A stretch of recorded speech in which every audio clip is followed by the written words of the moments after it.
صحیح مسلم، امام ابو الحسن مسلم بن حجاج القشیری النشاپوری رحمہ اللہ تعالی، ولادت 204 ہجری، وفات 261 ہجری، کتاب الایمان۔ وبه قال حدثني ابو خیثمۃ زہیر بن حرب قال حدثنا وکی عن کہمس عن عبد اللہ بن بریدۃ عن یحیی بن یعمر تحویل۔ وبه قال حدثنا عبید اللہ بن معاذ العنبری وهذا حدیثه قال حدثنا ابی قال حدثنا کہمس عن ابن بریدۃ عن یحیی بن یعمر قال كان اول من قال في القدر بالبصرة معبد الجهني فانطلقت انا وحمید بن عبد الرحمن الحميري حاجين او قال معتمرين فقلنا لو لقينا احد من اصحاب رسول الله صلى الله عليه وسلم فسألناه اما يقول هؤلاء في القدر فوفق لنا عبد الله بن عمر بن الخطاب داخلا المسجد فاقتنفته انا وصاحبي احدنا عن يمينه والاخر عن شمالي فظننت ان صاحبي سيكل الكلام الي فقلت ابا عبد الرحمن انه قد ظهر قبلنا ناس يقرؤون القرآن ويتكفرون العلم وذكر من شانهم وانهم يزعمون الا قدر وان الامر انف قال فاذا لقيت اولئك فاخبرهم اني بريء منهم وانهم براء مني والذي يحلف به عبد الله بن عمر لو ان لاحدهم مثل احد ذهب فانفقه ما قبل الله منه حتى يؤمن بالقدر۔ یحییٰ بن یامر فرماتے ہیں کہ سب سے پہلا شخص جس نے بصرہ میں تقدیر کے بارے میں بات کی وہ معبد جوہنی تھا۔ ایک بار میں اور حمید بن عبد الرحمن حمیری حج یا عمرہ کے لیے کے ارادہ سے نکلے تو ہم نے کہا کاش ہماری ملاقات رسول اکرم صلی اللہ علیہ وسلم کے صحابہ میں سے کسی کے ساتھ ہو جائے، ہم ان سے تقدیر کے بارے میں ان لوگوں کی کہی ہوئی باتوں کے متعلق سوال کریں گے۔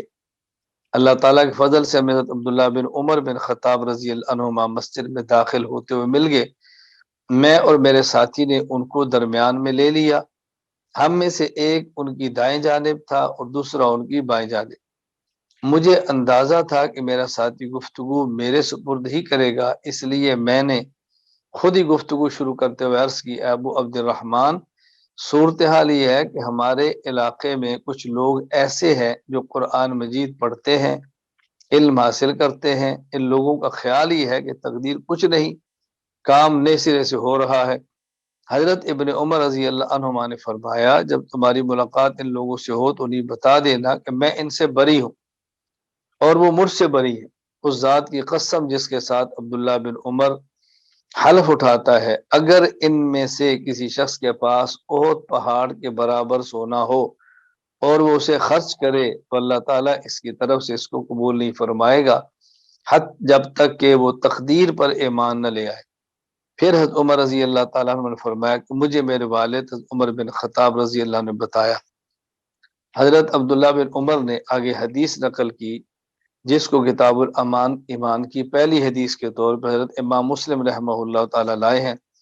فرماتے ہیں حدثني ابي عمر بن الخطاب قال بينما نحن عند رسول الله صلى الله عليه وسلم ذات يوم اطلع علينا رجل شديد بياض الثياب شديد سواد الشعر لا يرى اثر السفر ولا يعرفه منا احد حتى جلس الى النبي صلى الله عليه وسلم فاسند ركبتيه الى ركبتيه ووضع كفيه على فخذيه وقال۔ حضرت عمر بن خطاب رضی اللہ عنہ فرماتے ہیں کہ ہم رسول اکرم صلی اللہ علیہ وسلم کی خدمت میں تھے، اچانک ایک شخص آیا جس کے کپڑے نہایت سفید تھے اور اپنے بال اس کے نہایت سیاہ تھے، اس کے اوپر سفر کی کوئی علامت بھی نہیں تھی، ہم میں سے اس کو کوئی پہچانتا بھی نہیں تھا، یہاں تک کہ وہ نبی پاک صلی اللہ علیہ وسلم کے پاس بیٹھ گئے اور اپنے گھٹنے رسول اکرم صلی اللہ علیہ وسلم کے گھٹنوں کے ساتھ ملا دیے اور ہاتھوں کو رانوں پر رکھا اور پھر کہا یا محمد اخبرنی عن الاسلام فقال رسول اللہ صلی اللہ علیہ وسلم الاسلام ان تشهد ان لا الہ الا اللہ ان محمد رسول اللہ وتقیم الصلاة وتؤتی الزکاة وتصوم رمضان وتحج البیت ان استطعت الیہ سبیلا قال صدقت قال فعجبنا له يسأله ويصدقه۔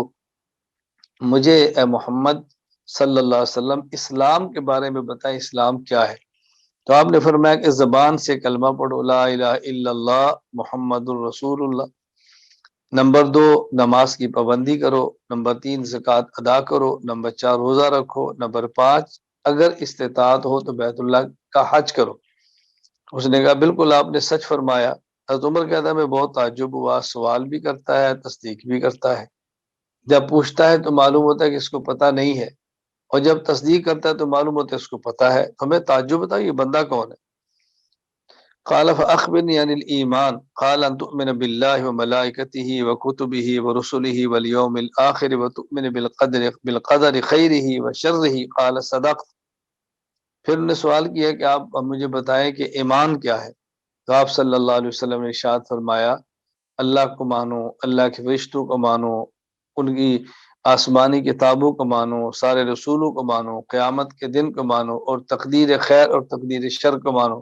اس نے کہا جی آپ نے سچ فرمایا۔ قال فأخبرني عن الإحسان قال أن تعبد الله كأنك تراه فإن لم تكن تراه فإنه يراك۔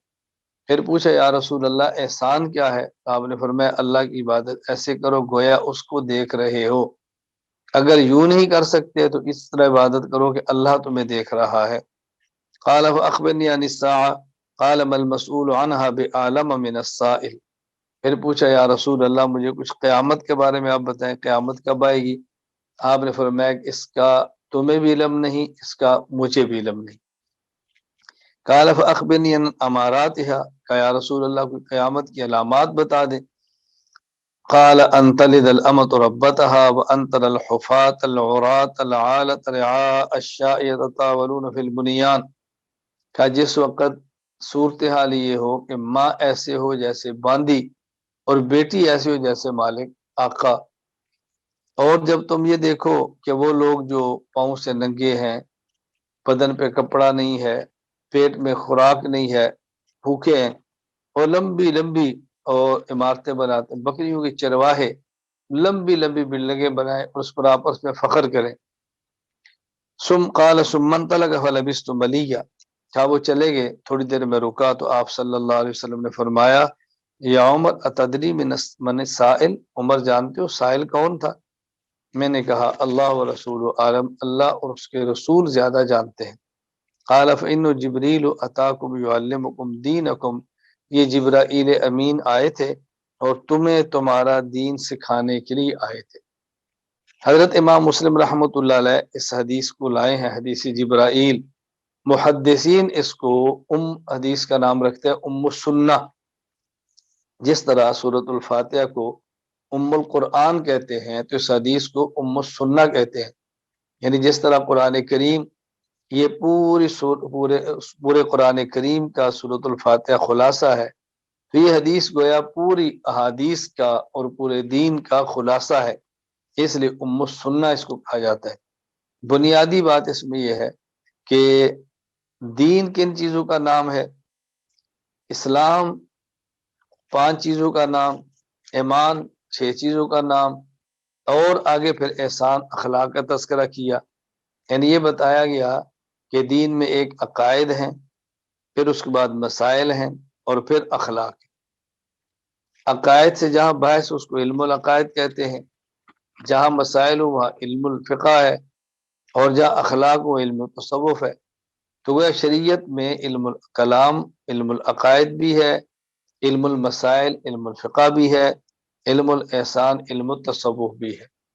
تو یہ بنیادی باتیں بتا دی گئی، اس لیے اس کا نام ام السنہ ہے۔ تو یہ چونکہ کتاب الایمان کی پہلی حدیث ہے، اور امام مسلم رحمۃ اللہ علیہ اس حدیث پاک کو لائے ہیں ایمان کو سمجھانے کے لیے۔ اس پر تفصیل کے ساتھ گفتگو میری کتاب دروس الحدیث کے اندر موجود ہے، آپ وہاں پڑھ لیں، اور انشاءاللہ العزیز یہ حدیث مبارک آپ کے سامنے کھل جائے گی۔ اللہ تعالی ہمیں ایمان بھی مضبوط عطا فرمائے، مسائل کا علم بھی عطا فرمائے، اللہ تعالی اخلاق بھی ہمارے درست فرما دے۔ میری خواہش ہے کہ دنیا کے ہر ملک میں کم از کم ایک ایسا مرکز بنا دیا جائے جہاں عقائد کی محنت کے لیے درسگاہ ہو، مسائل بتانے کے لیے دارالافتاء ہو، اور اخلاق کی تربیت کے لیے خانخواہ ہو۔ اللہ تعالیٰ ہمیں ایسے اسباب عطا فرمائے کہ ہم اس کو بنانے میں کامیاب ہوں۔